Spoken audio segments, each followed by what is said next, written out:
날마다의 우리의 삶의 고백이 은혜입니다. 이렇게 나눌 수 있다는 게 너무나 감사하고, 특별히 오늘 우리 세린이 엄마죠. 우리 김영하 성도님 동행 나눔하셨는데, 참 우리 아이들을 키우는 부모님들을 우리가 격려했으면 좋겠다 생각이 듭니다.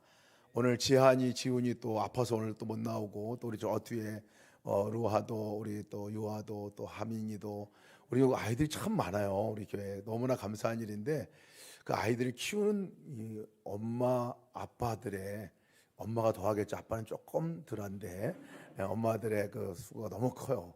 우리 엄마들을 위해서 함께 박수 한번 할까요? 네, 감사합니다. 축복합니다. 자녀들을 우리 양육하는 그 양육하는 거 보면 아이들은 모르는데 부모님들의 수고는 정말 놀랍게 모든 것들 다 데려가면서 사랑하는 사랑을 봅니다. 자녀가 그런 것 같아요. 자녀라는 것은 사랑받지 못하고 사랑받고 있다는 것들도 모르는 채 그냥 살아가지만, 그 부모가 밤새 돌보고 밤새 그렇게 눈 떼지 아니하고 모든 것들을 다해서 드리고 이렇게 사랑하는, 사랑을 받고 있는 존재가 자녀라는 존재인데 참 놀랍습니다. 오늘 성경 말씀을 읽어보면, 오늘 본문의 말씀 읽자마자 이 사도 요한이 막 흥분을 해가지고 지금 말씀을 하고 있는 말씀이 오늘 요한일서 3장 말씀이에요. 그 흥분이 뭐냐면, 보십시오 라고 얘기해요. 보십시오, 이것 좀 보세요, 이렇게 얘기하는 거예요. 이것 좀 보세요. 하나님의 사랑이 이렇게 큽니다. 하나님의 사랑이 너무나 커요. 내가 하나님의 자녀입니다. 우리가 하나님의 자녀입니다. 우리가 하나님의 자녀인 증거가 하나님이 우리를 사랑하신다는 겁니다 하면서, 이 사도 요한이 어찌 보면 우리가 너무 익숙해서 놀라지도 않는 그 말을 사도 요한은 지금 너무 놀라워하면서 얘기하고 있어요. 보세요, 우리가 하나님의 자녀입니다. 우리가 하나님의 자녀. 우리가 누구예요? 하나님의 자녀예요. 하나님의 우리 아버지예요. 이러면서 지금 얘기하고 있는 거예요. 여러분, 제가 여기 있는데요, 제가 누군지 아십니까? 하나님의 아들입니다. 여러분 몰랐어요? 놀랍지 않으세요? 하나님의 아들입니다. 하나님의 아들. 자격될 조건은 1도 없는데 제가 하나님의 아들이 됐다니까요. 하나님의 아들이 됐다니까요. 여러분들은 어때요? 여러분들은 하나님의 아들이고 하나님의 딸입니까? 놀랍습니까? 엄청 놀라울 때도 있는데, 어느덧 시간이 지나고 나면 내가 맞나, 아들이? 딸이 맞나? 이렇게 될 정도도, 또 그냥 무뎌져서 그냥 지나갈 때가 많이 있거든요.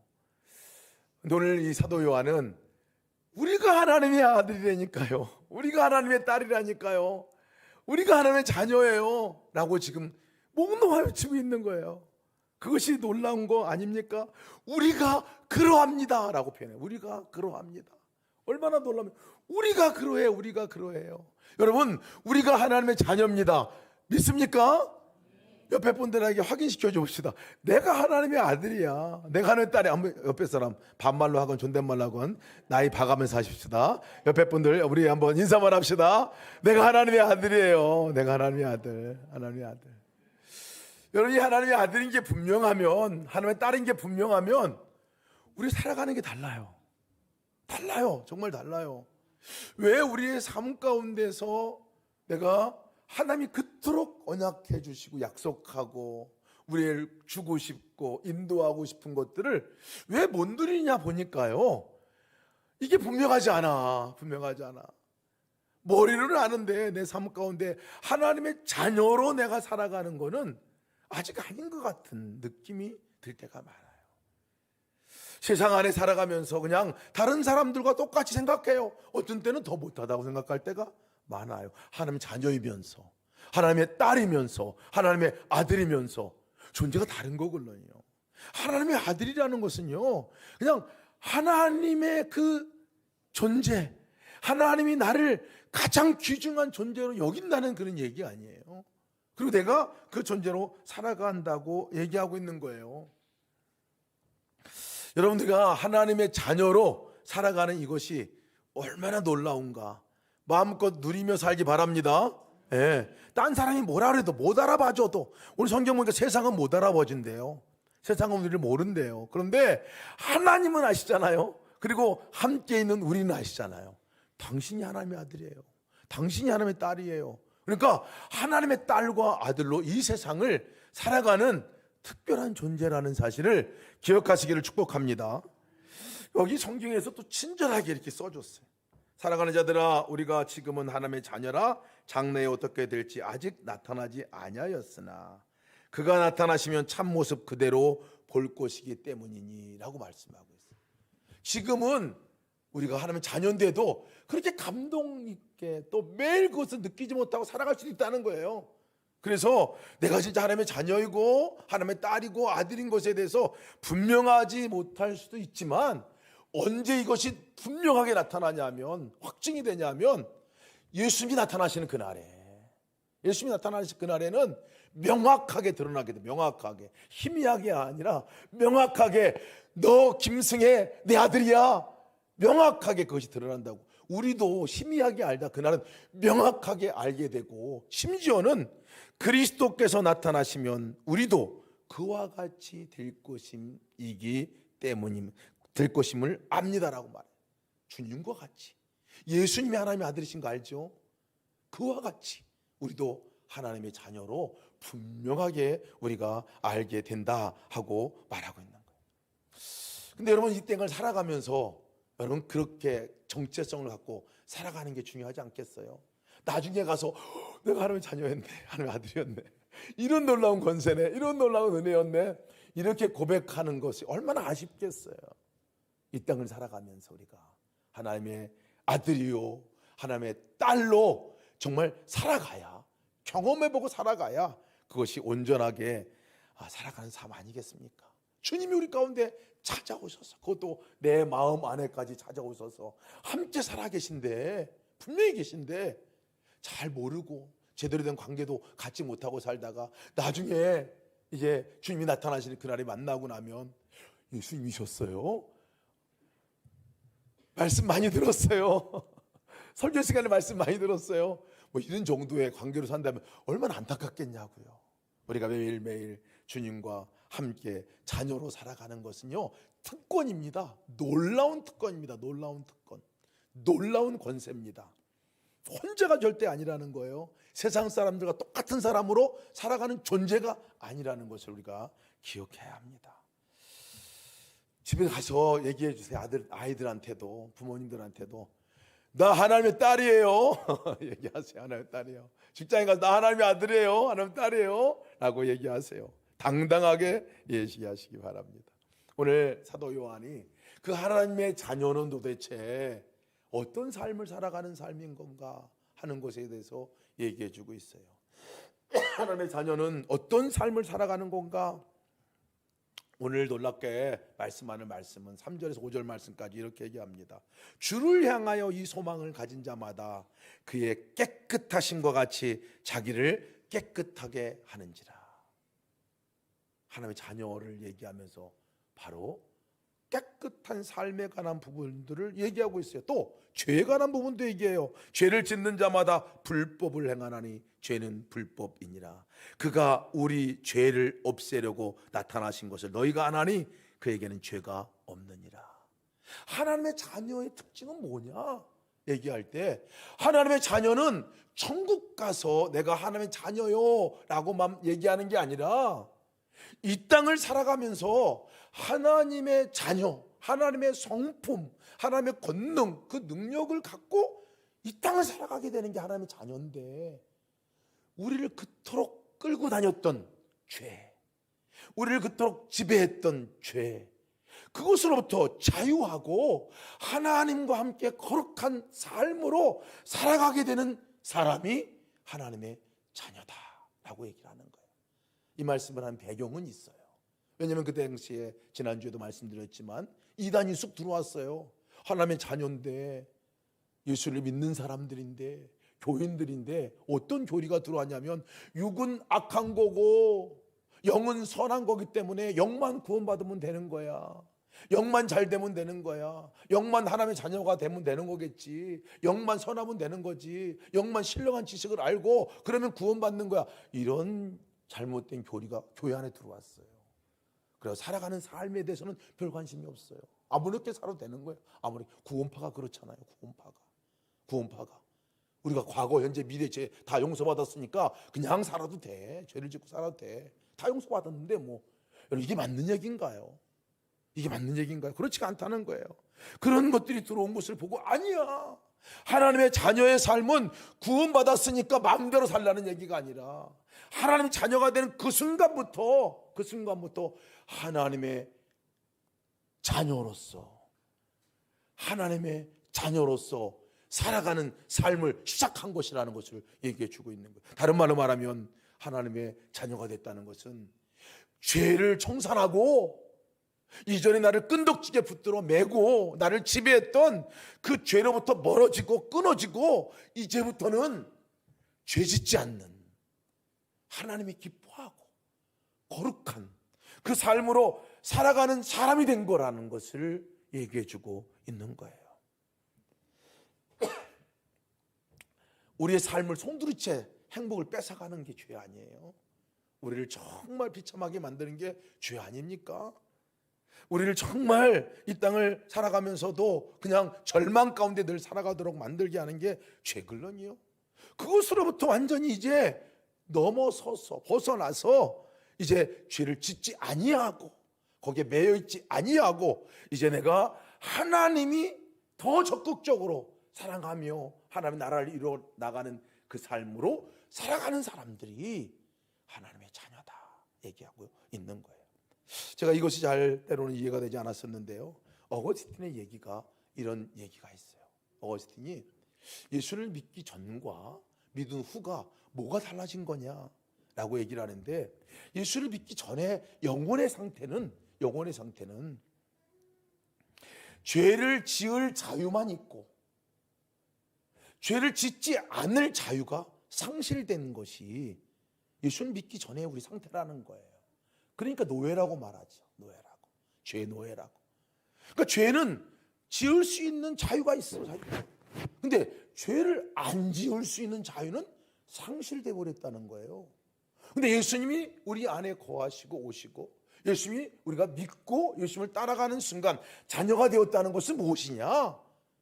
죄를 짓는 자유뿐만 아니라 이제 내 안에 잃어버렸던 자유, 죄를 짓지 않고 살아갈 수 있는 자유, 죄로부터 자유케 거기에 매이지 않고 내가 예수님과 함께 살아갈 수 있는 그 자유 의지가 우리 가운데 회복이 되었다라고 얘기를 하는 거예요. 너무나 다른 것이지요. 너무나 다른 것입니다. 예수 믿기 전에는 내가 그냥 죄 지은 내 그 삶 가운데 그냥 살아가는 데 익숙해졌지만 예수 믿고 나서는 그것을 청산할 수 있는 자유의지를 우리에게 주셨고 청산할 수 있는 그 능력도 우리에게 주셨다는 말이에요. 제가 마약에 중독되어서 정말 고군분투하는 형제와 만남을 갖고 상담을 할 때 제가 깜짝 놀랐어요. 그분이 그런 얘기를 하더라고요. 자기도 어느 순간에 마약을 하고 싶어서 한 건 아닌데 친구 따라서 좀 뭐 재미삼아서 한 건데 그 다음부터는 끊을 수가 없더라는 거예요. 끊을 수 없더라. 마약을 할 수밖에 없고 마약을 끊을 수 있는 자신의 의지와 자신의 어떤 이 힘은 남아있지 않다고 그러더라고요. 왜 그러냐고 자기가 여러 가지로 알아봤어요. 그랬더니 이 사람이 가질 수 있는 이 쾌락에 이 도파민이 나올 때 그렇잖아요. 도파민이 막 쏟아져 나오면 이 사람이 이 쾌락을, 이 즐거움을 느낀다 그랬는데 이것이 느낄 수 있는 일반적인 쾌락의 지수보다 마약을 할 때 이 도파민이 3,000배 이상 나온다는 거예요. 이 몸에서 3,000배 이상 나오는 그것이 너무나 쾌락의 지수가 높으니까 이것이 우리 뇌세포를 파괴시킨다는 거예요. 그러니까 자기는 그 뇌세포가 파괴된 사람이라는 거예요. 할 수 없는, 끊을 수 있는 절제 능력, 그것을 안 할 수 있는 마음, 이것이 그 부분이 파괴가 된다는 거예요. 그래서 중독에 걸리는, 마약 중독에 걸린 사람들이 벗어날 수 없다는 거예요. 언제 벗어나게 되냐면 그 세포가 회복이 돼야 그렇게 벗어날 수 있다라고 얘기를 하더라고요. 그래서 어느 날 전화가 왔어요. 밤에 전화가 왔는데 뭐 행설수설하고 뭐 정말 무슨 얘기를 하는지 모르겠어요. 그런데 막 얘기를 해. 뭔가 선망 증세가 있나 봐요. 그래서 막 전화를 하고, 전화를 끊었어요. 전화를 하기 전에 그래서 내가 기도해 줄 테니까 잠 잘 자라고 기도를 했어요. 그랬더니 기도하고 끊고 잠을 잘 잤다고. 그 다음날 전화했어요. 제가 어제 전화했는데 어디 아픈 거 아니냐 그랬더니 제가 전화를 했어요? 이런 얘기를 하더라고요. 정말 그건 자기 스스로가 안 되니까 이제 다른 사람들이 도와줘서 재활을 해서 그것을 극복할 수 있도록 하기 위한 재활치료 과정을 들어간 친구였는데요. 무섭더라고요. 여러분, 중독이 무섭더라고요. 못 끊어요. 스스로가 안 돼요. 이것이 우리의 옛사람의 모습이라는 걸 얘기해 주고 있는 거예요. 보니까 그렇지. 죄를 짓지 않을 수 있는 자유의지가 상실돼 버린 게 이전의 우리의 모습이에요. 그런데 이제는 주님께서 우리 가운데 찾아오셔서 그 세포가, 자유의지가, 죄를 짓지 않는 그 능력이 우리에게 회복이 되었다는 거예요. 이게 하나님의 자녀가 되는 사람들의 특징이에요.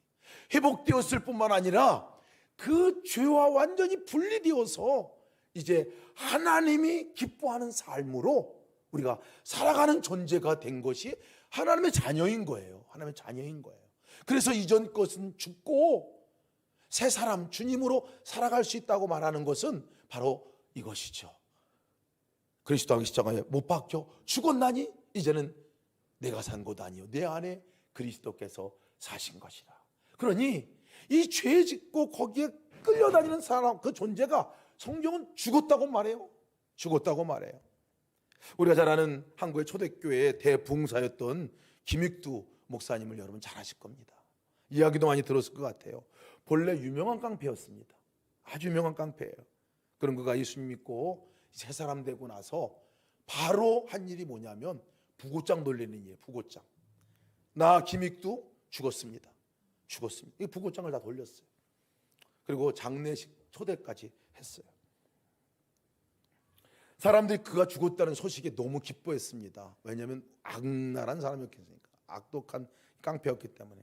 아유, 그놈 잘 죽었다 이렇게 하는 심정. 그것도 장례식장에 이제 치른다는 얘기를 듣고 아주 장소를 찾아가 많은 사람이 왔어요. 많은 사람이. 슬픔에 잠겨 있는 것이 아니라 기쁨에 잠겨서 장례식에 참여를 했는데, 깜짝 놀란 건 장례식장에 김익두가 나타난 거예요. 그 장례식에 나타나가지고 나타나는 순간에 모든 사람들이 기절초풍하는 일이죠. 와, 이게 완전히 함정이구나, 죽었구나 하고 생각을 했는데, 김익두가 그때 한 얘기가, 여러분 제 장례식에 참석해 주셔서 감사합니다. 혼비백산하는 사람들에게, 사색이 된 사람들에게 다시 입을 열어 말합니다. 걱정하지 마세요, 여러분. 과거에 김익두 죽었습니다. 이제 저는 예수님 안에서 새로 태어난 김익두입니다. 그동안 저의 잘못을 진심으로 사과를 합니다. 용서해 주시기 바랍니다. 거기 참석한 사람들이 잘 믿어지지가 않은 채 장례식장이 끝났는데, 그 다음부터 김익두를 만났을 때에 김익두는 깡패 생활 청산하고 정말 예수님 믿는 사람으로 살아가는 것을 보게 됐어요, 사람들이. 그래서 이 김익두가 은혜가 크니까 이제 예수님으로 살아가는 삶을 살다가 공부하는 목사가 됐는데요. 목사님이 됐으면서도 이 옛 성품이 가끔 기질이 막 살아나는 것들을 스스로가 경험하게 되는 거예요. 그럴 때마다 김익두 목사님이 뭐라고 했겠냐면, 야, 이 죽은 김익두야, 하나님의 나팔 소리가 아직 울려 퍼지지도 않았는데 왜 벌써 되살아나려고 하느냐? 아직은 때가 아니야. 더 죽어 있어. 이렇게 선언을 했다는 거예요. 너 김익두 죽었어. 내 안에 예수님이 사셔 라고 선포했다는 거예요. 여러분, 우리 하나님의 자녀라고 하는 것은요, 죄에 대해서는 죽고 의에 대해서는 살아가는 사람들이 하나님의 자녀예요. 왜 그러냐면요, 주님이 우리 안에 찾아오셨을 때 왜 찾아오셨냐는 거예요. 주님이 우리 안에 찾아오셔서 하신 일은 도대체 무엇이냐는 거예요.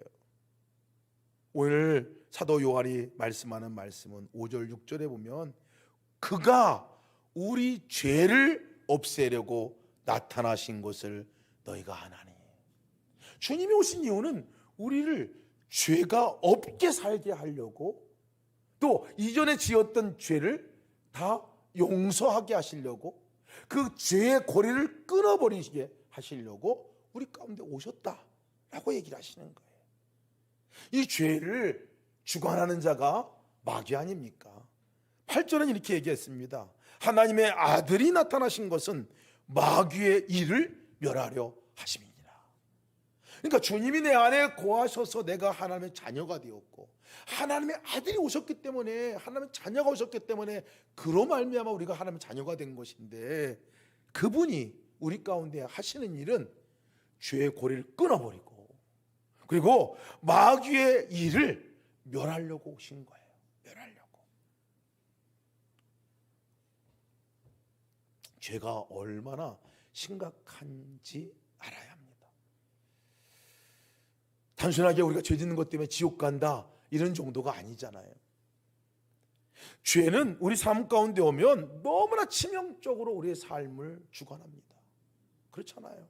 그 죄가 들어오는 순간에 그 작은 것이 우리의 마음을 완전히 상하게 하거나, 다른 사람도 완전히 상하게 하고, 완전히 관계도 끊어버리게 되고, 완전히 내 삶 가운데 정말 주님께서 약속한 그 기쁨, 평안, 그리고 행복, 이거 맛보지도 못하고 그냥 살아가게 하는 것이 죄이기 때문에 그렇습니다. 근데 성경이 말하는 죄에 관한 부분들을 얘기하는 거 보면요, 뭐라고 얘기했냐면 죄를 짓는 자마다 불법을 행하나니 이렇게 얘기했어요. 그럼 불법을 행하는 게 죄입니까? 아니면 죄를 범하는 게 불법입니까? 그 말이 그 말이죠, 그죠? 죄는 니꼴 불법이라는 거예요. 무슨 말이냐면요, 우리가 죄에 대해서 잘 몰라요. 사실 뭐가 죄인지도 모르고 살아간다는 거예요. 죄는 법이 없는 게 죄예요. 내 마음대로 살아가는 게 죄입니다. 내 마음대로 살아가는 거. 우리가 죄에 관한 부분들을 뭐 행위에서 나오는 죄들을 막 목록 얘기를 하지만, 진짜 그 뿌리가 뭔지 아십니까? 그 뿌리는, 죄는 내 마음대로 살아가는 게, 내 욕심대로 살아가는 거, 내 감정대로 살아가는 거, 내 분위기대로 살아가는 거, 내가 좋아하는 대로 살아가는 거, 내 욕망대로 살아가는 거, 세상의 정욕대로 살아가는 거, 이 세상의 풍조대로 그냥 거기에 따라 살아가는 게 죄라고 말하고 있어요. 법이 없어요. 내가 법이 되는 거예요. 이게 죄입니다. 이것이 어디로부터 오는 것이냐면 불법. 사실은 하나님이 없는 곳으로부터 오는 거예요. 하나님이 없는 자체가 죄라는 거예요. 하나님이 계시지 않은 그 상태가 죄라는 거예요. 하나님과 분리되어 있는 상태가 죄라는 거예요. 여러분, 우리의 삶 가운데 하나님과 분리되어 있는 것이 죄인 것을 여러분 깨달아야 합니다. 분리되어 있으면 행위로 나오는 모든 죄들이 다 거기서 나와요. 내 마음대로, 내 감정대로, 내가 하고 싶은 대로 살아가요. 불법이죠. 내가 법이 돼버리고 말지요. 사사기 23장 25절 보면 그때에 이스라엘에 왕이 없으므로 사람이 각기 자기의 소견에 옳은 대로 행하였더라. 자기 소견에 옳은 대로 행한 것이 여러분 죄라는 거예요. 죄라는 거예요. 하나님의 자녀, 그것은 바로 우리 안에 하나님이 찾아오셨다, 하나님이 계시다라는 말 아닙니까? 그래서 우리에게는 기준이 있어요. 그분이 기준이 돼요. 그분이 법이 돼요. 그러나 믿지 않는 사람들에게는 법이 없어요. 기준이 없어요. 포스트 모더니즘이라고 이 시대를 말하잖아요. 포스트 모더니즘을 벗어나는, 모더니즘에 있어서 규칙, 권위, 규율, 통제 같은 것들로 이렇게 되었던 그 모더니즘을 탈피하는 거예요. 해탈한다 그러지. 해탈한다. 해체하는 거죠. 법이나 규정을 다 해체해버려요. 그리고 나서 그것이 없어지니까요, 죄라는 것이 존재하지 않아요. 죄를 규정할 수가 없어요. 이전에는 이게 죄입니다 라고 얘기를 했어요. 동성애 죄입니다 라고 얘기했어요. 낙태 죄입니다 라고 얘기를 했어요. 법으로도 정했어요. 요즘에는 다 해체해버립니다. 내가 좋아하면은 되는 거예요. 내 감정대로 나가면 되는 게 됐습니다. 그래서 여러분, 동성애가 다른 남자와 남자가, 여자와 여자가 결혼해도 아무 상관이 없어. 내가 좋아하는데. 그것을 인권이라고 말합니다. 인권이라는 것으로 여러분, 죄를 없애버렸어요. 왜 저희가 동성애를 반대합니까? 그 반대하는 이유가 거기에 있기 때문에 그렇습니다. 낙태의 문제도 마찬가지예요. 생명도 내가 유익하면 낳는 거고, 유익하지 않으면 죽이는 거예요. 이것이 법으로 정해져 버렸어요. 이제는 그냥 괜찮다. 심지어는요, 미국에서 지금 이 동성애자가 목사님을 찾아와서 결혼 주례해 주세요 라고 이렇게 얘기할 때 안 하잖아요. 안 하면 인권을 무시한 거예요. 그래서 감옥에 갑니다. 감옥에 가요. 한국도 그런 시대가 곧 그냥 놔두면 오게 돼요. 법이 없어져 버렸어요. 법이. 조문 그냥 하는 거예요. 조문 하는 거예요. 이 세대가 그렇게 흘러가죠. 하나님의 자녀는요, 그렇게 흘러가지 않는다는 거예요. 하나님의 자녀는 분명한 것은 하나님이 계시구나. 내 안에 하나님이 계신 거예요. 사랑이신 하나님이 계신 거예요. 그러니까 늘 분명한 기준이 있어요. 분명한 기준이 있어요. 세상이 막 끌고 가는 대로 끌려가지 않는다니까요. 세상은, 마귀는요, 어떻게 끌고 가냐면요, 네가 좋아하니까 그대로 해. 네 감정을 상하게 했으니까 그런 사람은 나쁜 사람이야. 여러분, 선과 악의 기준이 뭔지 알아요? 요즘에는 내게 편을 드는 사람은 선이고, 내게 편 안 드는 사람은 악이에요. 내게 유익한 사람은 선이고, 내게 악한, 나의 유익하지 않은 사람은 악이에요. 이게 그렇게 돼버렸어요. 얼마나 무서운 세상이 되는지 몰라요. 이 죄가 이 세상을 끌고 간다니까요, 지금. 그리고 우리도 마찬가지로 계속 우리를 유혹해서 끌고 가려고 해요. 성경에서 말하는 우리 하나님의 사람, 하나님의 자녀는 도대체 뭔가? 성경 너무 명확하게 얘기합니다. 뭐라고 얘기하냐면, 여러분, 예수 믿는 사람들이, 하나님의 자녀들이 죄를 짓습니까? 안 짓습니까? 짓죠. 성경이 그렇게 얘기할까요? 오늘 성경 말씀을 읽으니 뭐입니까? 하나님께로 난 자는 다 범죄하지 아니하는 줄 우리가 아노라, 이렇게 얘기해요. 하나님께로부터 난 자마다 죄를 짓지 않느니라. 9절에 이렇게 얘기해요. 죄를 짓는 자는 마귀에 속하나니 마귀는 처음부터 범죄함이라, 이렇게 얘기해요. 죄의 심각성을 얘기하고 있는 거예요. 어떤 사람들은 주님을 믿고 하나님의 자녀가 됐으면서도 이렇게 쉽게 얘기를 할 경우가 있어요. 에이, 쟤는 어떻게 안 질 수 있어. 다 짓고 사는 거지. 어제도 졌는데 뭐. 자백하면 다 용서해 주신다 그랬잖아. 맞아요. 자백하면 용서해 주시는 거 맞아요. 이번 한 번만 하고 잘못됐다고 다음에는 안 하면 되지. 하나님 사정도 아실 거야. 다른 사람들 다 그런데 뭐. 아니, 심지어 뭐 목사님들도 그런데 뭐. 근데 여러분, 그게 진짜 맞는 말인가요? 그렇지 않다는 거예요. 그렇지 않다는 거예요. 우리가 이 세상 가운데서 구별되어 살아가는 하나님의 자녀로서 정체성은요, 그 죄에 더 이상 노예가 되고 끌려가고 묶여있고 그 삶으로 똑같이 살아가는 삶 청산하고, 이제 그러지 않는, 죄를 짓지 않을 뿐만 아니라 하나님이 원하신 더 적극적인 사랑의 삶으로 이 땅을 살아가게 될 것이라는 말을 얘기해 주고 있는 거예요. 이것은 우리의 정체성입니다. 하나님의 자녀는 죄를 짓지 않을 수 있는 사람들이야. 죄를 짓지 않을 수 있는 사람들이야. 죄로부터 능히 이길 수 있는 사람들이야. 거기에 더 이상 머물러 있지 않을 수 있는 사람들이야. 이 말이에요. 죄를 진다고 해서 호적파지는 않아요. 너 죄 지니까 호적파라.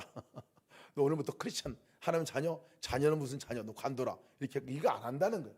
왜? 이미 자녀가 된 사람들에게 있어서는 하나님이 끝없이 용서하시는 은혜가 있지요.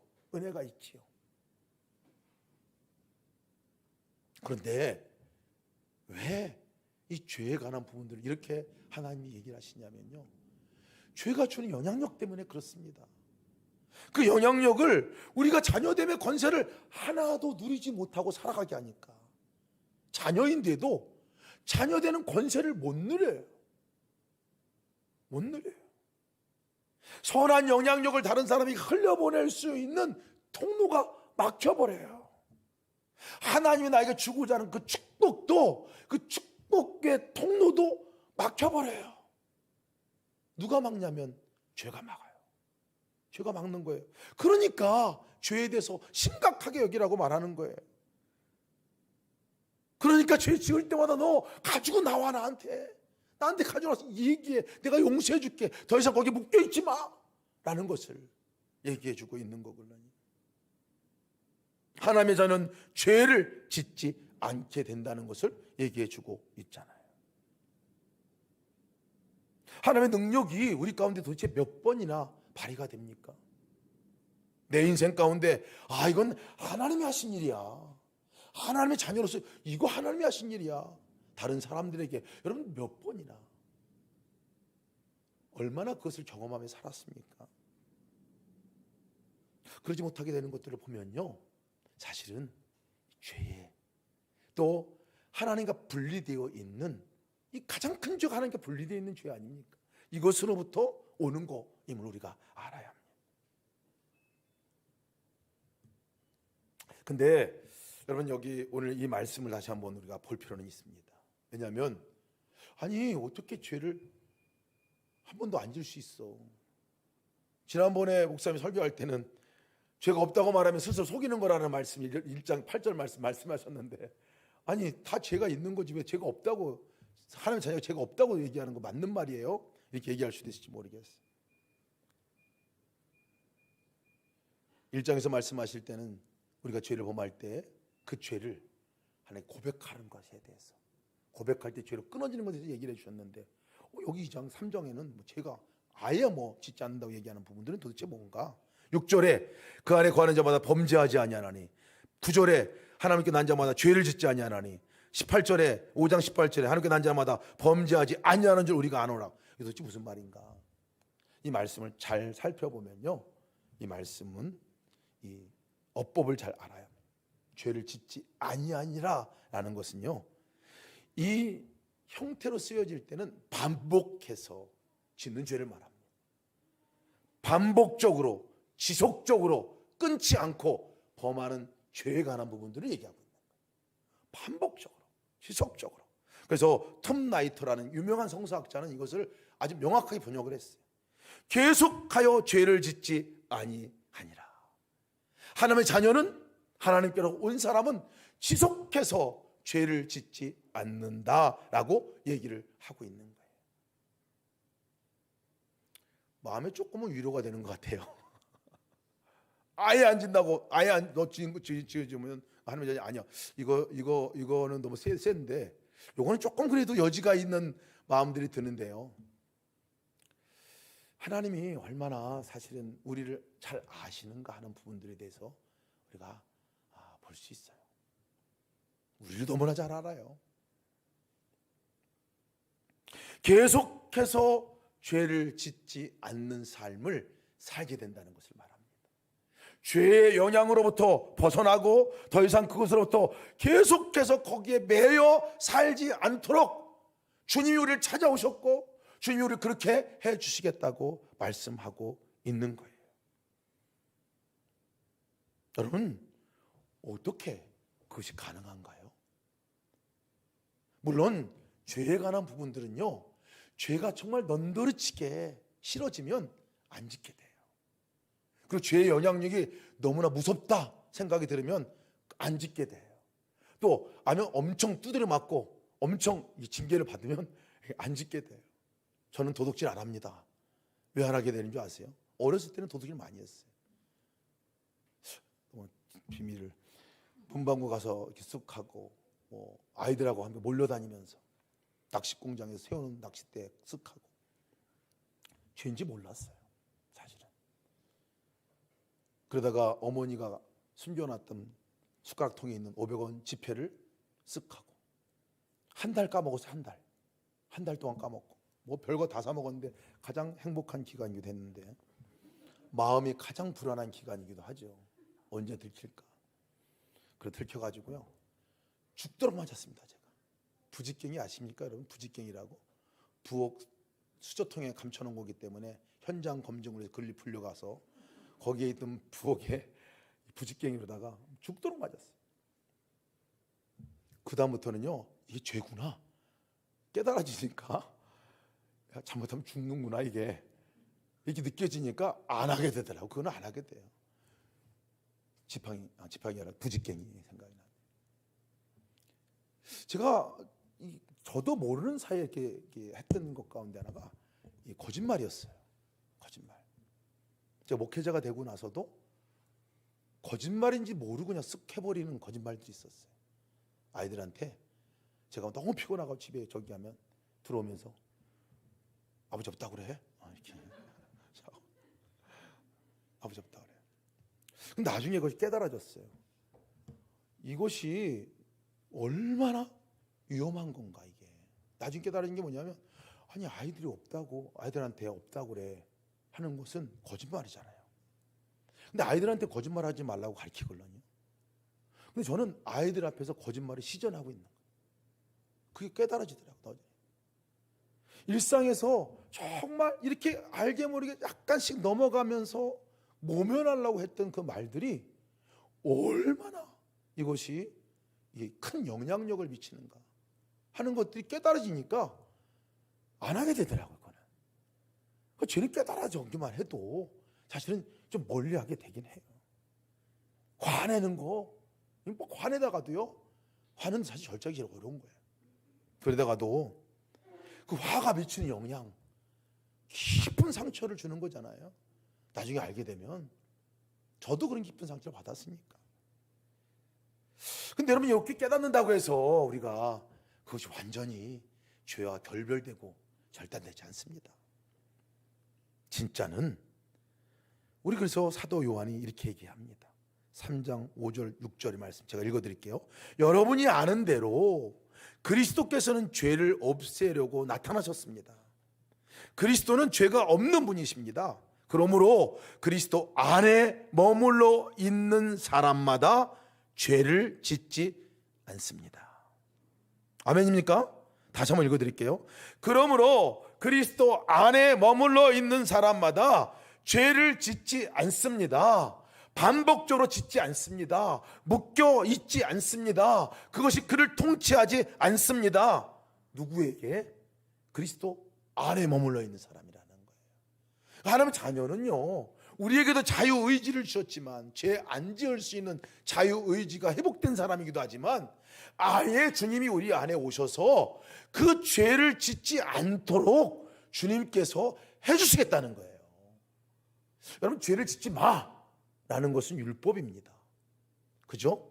그럼 죄를 짓지 마, 거짓말하지 마, 미워하지 마, 도둑질하지 마, 뭐 이렇게 말을 하고 하는 그 말은요, 지켜야 하는 의무로 막 지킨단 말이죠.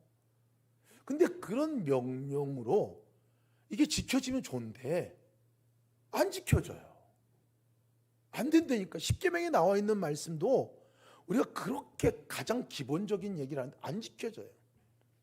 우리 스스로가 노력하면 노력할수록 더욱 절망하고 좌절하게 되는 게 죄의 영역입니다. 그렇잖아요. 그렇게 끊으려고 했는데 안 끊어져. 왜 그렇게 안 끊어지는지 몰라요.